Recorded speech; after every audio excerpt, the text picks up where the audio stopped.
Good morning, everyone. Average Sniper here. Welcome to the video. Today we have PUBG Update 35.2 patch notes.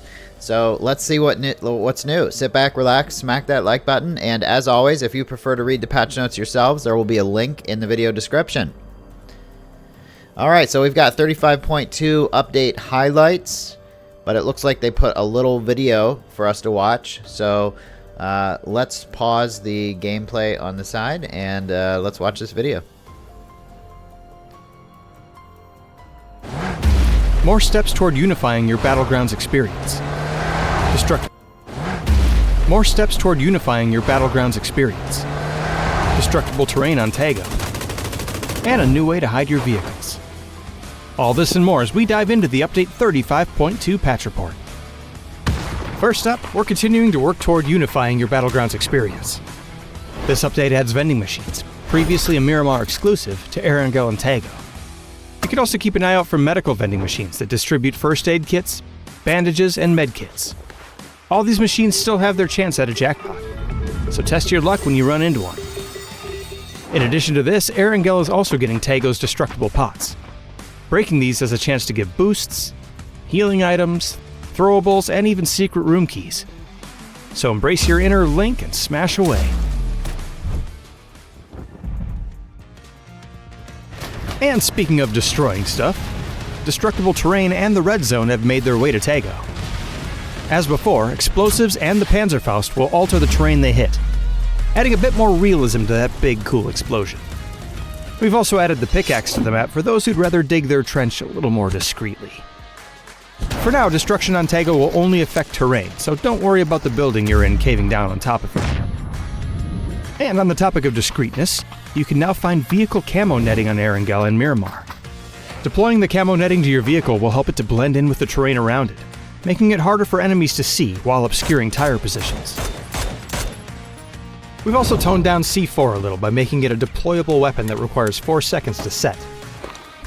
This adds a little more risk to the reward instead of it being used as a nuclear grenade.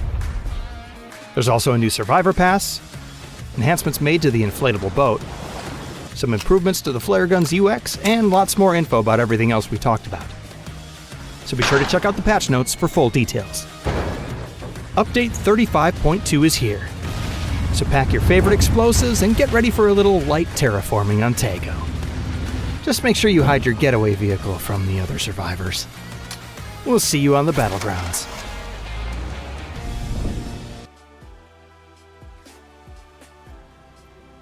Alright, cool. So the C4 is going to take a little longer to set now, and it looks like you're not tossing it anymore. If that's actual gameplay footage in that trailer, I'm not sure. We'll have to wait until the patch comes out and test it ourselves, because that was a little nondescript. From the highlights description, it sounded like they were going to let you use it as a trap, but it sounds like they're just making it, they're adding more wait time to how long it already takes C4 to be deployed.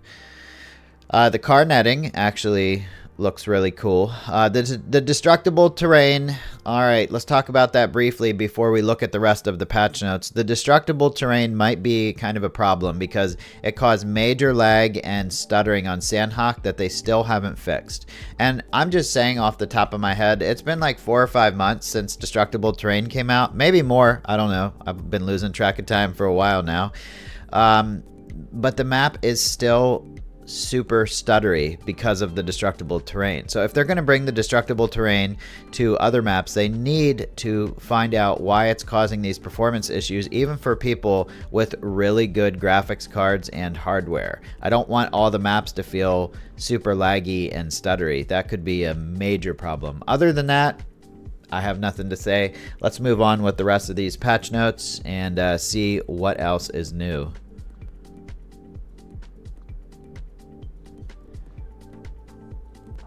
Alright, so coming to PC on May 14th, console on May 22nd. We'll skip past all the different map schedules. Alright. So under World we have Tago. The destructible terrain feature has been added. The frag grenade, mortar, Panzerfaust, C4, pickaxe, vehicle explosion, and red zone missiles can destroy terrain, but not buildings. That's something to keep in mind. Only terrain. Some areas in Tego may have limited destructibility due to rocky terrain. This does not apply to ranked or custom matches. Esports mode. The pickaxe has been added. The red zone's been added. The emergency landing plane will no longer appear. Fixed spawn spots for the inflatable boat have been added to Tego, but the total spawn quality remains unchanged. That's another thing. It looks like that inflatable boat was really flying through the water. It looks like they added a motor to it. Yeah, the destructible terrain was first introduced on Rondo and is now available on Tego as well. Oh, okay, yeah. So maybe that will help with the stuttering, because on Sandhawk it was the destructible buildings that caused all the stuttering. That's right. Okay, so hopefully we won't have the same problems I mentioned before with the stuttering and the lag, because Rondo does seem to run pretty well with just the destructible terrain, but it seems to be the destructible buildings that cause the issue on Sandhawk. But we'll have to wait and see what happens. I just really hope they don't make the game run worse than it already does. Alright, so the destructible terrain feature was first introduced on Rondo and is now available to Tego. They will gradually roll out terrain destruction to additional maps. Players can create new cover strategies, not only on Rondo and Sandhawk, but also on Tego. The pickaxe and red zone have been added to Tego. Emergency landing plane has been removed. I believe the emergency landing plane is the one that's on fire at the beginning of the match. That seems to happen most of the time on Tego. These changes aim to bring Tego's gameplay experience more in line with other maps. Please note that the destructible building features, which currently exists on Sandhawk, is not planned for other maps at this time. Okay, that's important, and I think the reason they're not planning that for other maps is because of all the lag and stuttering we were talking about, so I'm glad they're keeping that in mind. I guess we got a little ahead of ourselves. I got a little ahead of myself thinking about, you know, how this update is going to break the game because we've seen that happen so many times. All right, in Rondo, in-game challenges have been removed. The additional starting plane feature has been disabled. That sucks. I really like the in-game challenges. That's one thing I enjoyed a lot.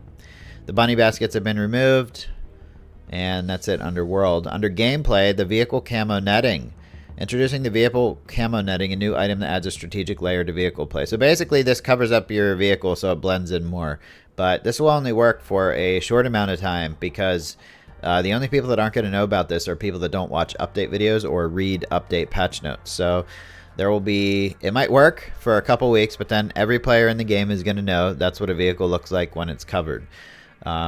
So it's cool that you can do that, and it probably will help just out of people's peripheral vision. They might not notice the vehicle, but let's be honest, PUBG isn't that much of a tactical game anyway. Over the years, it's kind of developed into a run and gun shooter the way people play it now, and all games follow that same pattern.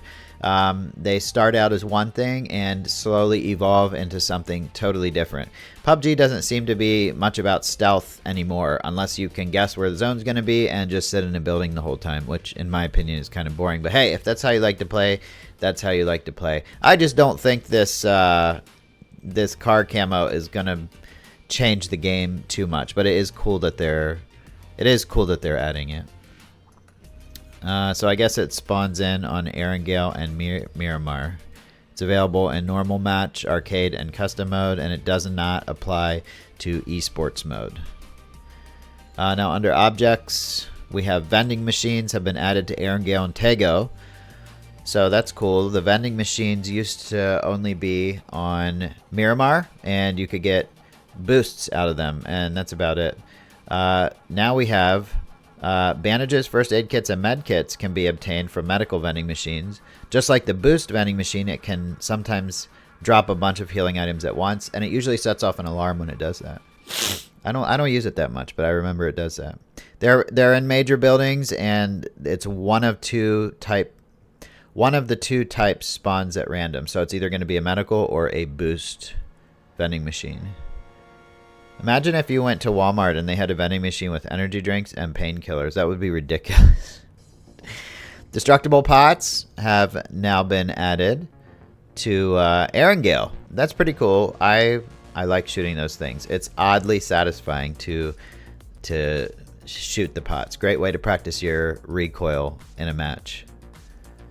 All right, let's see. Dev's comment. Following changes in 35.1, they're going to unify the overall Battle Royale experiences by bringing certain map-exclusive objects, vending machines, destructible pots to other maps as well. So, yeah, they're following through with what they said on the roadmap, that they want to unify all the maps. They don't want all the maps to have different features that are only exclusive to them.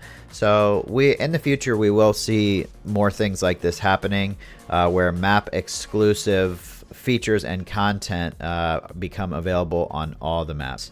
I'm still really disappointed they removed the challenges from Rondo. That was one of my favorite things to do. I don't usually do challenges, but those were cool because you could earn a lot of Battle Royale coins. I think that's something they should add to all maps, actually, is the Battle Royale coins and the buy stations. It's really cool to be able to buy an armored UAZ or gear that you need. It just seems like that went over really well. So why isn't it on the other maps yet? But maybe it will be coming to the other maps in another future update. C4 is now deployed directly rather than thrown and stuck. The crosshair has been updated. Visual effects indicate whether deployment is possible. C4 takes 4 seconds to deploy and is activated upon placement. C4 cannot be selected or used while in a vehicle, so people are not going to be able to drop it out of gliders anymore. So, yep. And you can't throw it onto BRDMs or cars driving past. This update kind of sucks. Not the whole update, but this C4 update kind of sucks. It now belongs in the special weapons category instead of throwables. Really? So it doesn't go in your throwable slot anymore. It's a third category weapon. It still occupies the throwable spot and appears in the throwable items wheel. Okay, that doesn't even make sense. That's some weird logic from PUBG. It's not a throwable anymore, but it's going to still show up as a throwable in your inventory, even though it belongs to the special weapons category. Weird.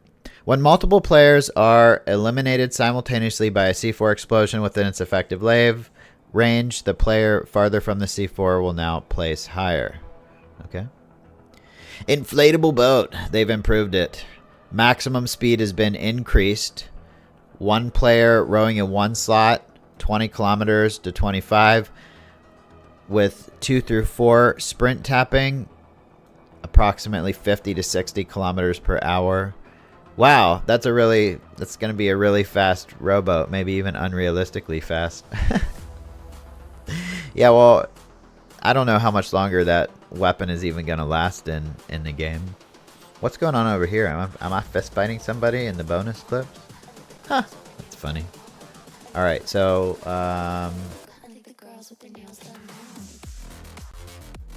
flare gun. Based on player feedback, we've made several improvements. Using the flare gun just got a whole lot easier.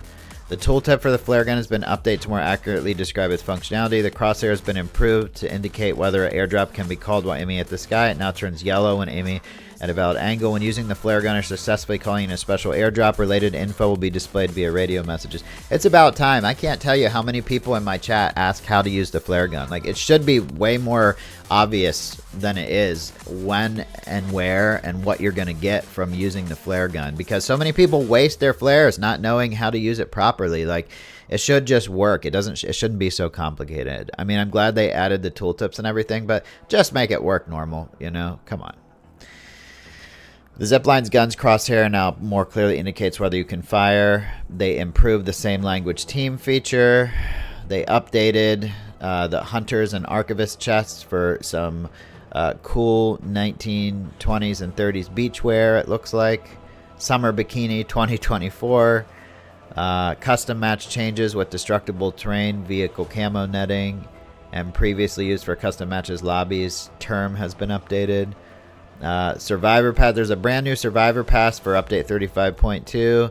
This one, just from the picture, looks a lot cooler than the last one, honestly. C4 has been removed from throwables to the miscellaneous on the career weapons page. We got some UI, performance, and bug fixes. If you guys want to read about these bug fixes, well, let me just see. Let me see under if they say anything about Sandhawk.